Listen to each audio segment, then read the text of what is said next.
I would like to make a difference here between, let's say, the very short-term discussions. If you look at the workshops we do now, many of the workshops are, of course, relating and circulating around the idea of what is happening with COVID-19, what are the consequences of the resource scarcity, the resource availability in terms of drivers, workers, workforce.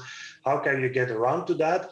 We also talk about change management discussions, but most of the time we see that the short-term discussions are circulating around the consequences of the COVID-19 pandemic and how to get around to that, especially in terms of inventory, stock availability is very low, and the phenomenon which is called this bullwhip effect, this kind of going up and down in terms of order size discussions is of course also happening quite severely now, but also a lot of discussion about how to circumvent that is happening as well.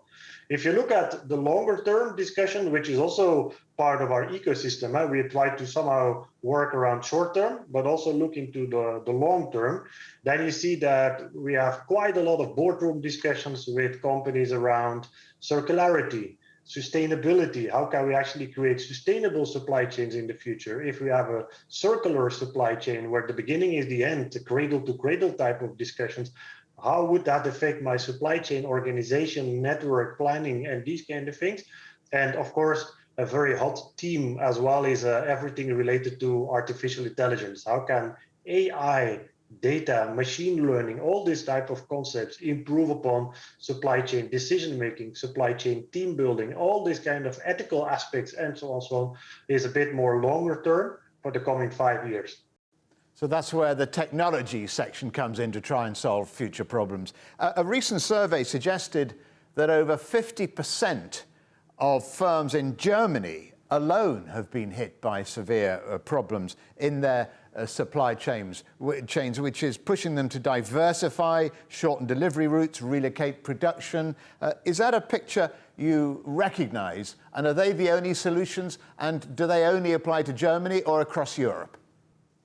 I recognize this picture. I think what you see with our companies in the network, which we are talking with, they have very similar type of issues. And you see that the COVID-19 situation and the current situation in terms of extreme volatility in the supply chain in terms of availability, workforce, and so on, is actually showing something that the past years there was a lot of focus on being lean in the supply chain, trying to be as lean as possible with enough inventory, but not too much inventory. Also, you could say we trimmed all the fat. We have been moving into a quite anorexic type of supply chain, and we were relying quite a lot on the fact that deliveries are speedy. There is a fast delivery. There is a continuous availability of all these raw materials. There is abundant capacity in terms of production, labor, and so on. And of course, what you now see happening because of this, because of the current crisis, and that's also what I think this recent survey in Germany is referring to, is that you see that many of these conditions which we thought would be there are not there anymore. What have we learned, Professor, about supply chain problems? And have we learned enough to be able to solve them? It's quite interesting because if you talk about learnings, if you look at supply chain, one of the basic, let's say, lessons in terms of supply chain is, of course, that you somehow try to do an end-to-end from source to sink, from the raw material up to the customer. You try to manage your supply chain in the most effective and efficient way.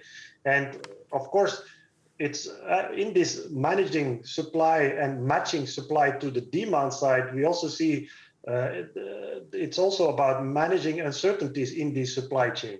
And we make always a difference between the things we know, the known stuff, but also the known unknown things. So there are many things which we do not know, but we actually know that they will be happening. So the forecasting sales, for example, for tomorrow is relatively easy, and we have been having a lot of instruments over the past years, over the past 20, 30, 40 years of managing the known unknowns.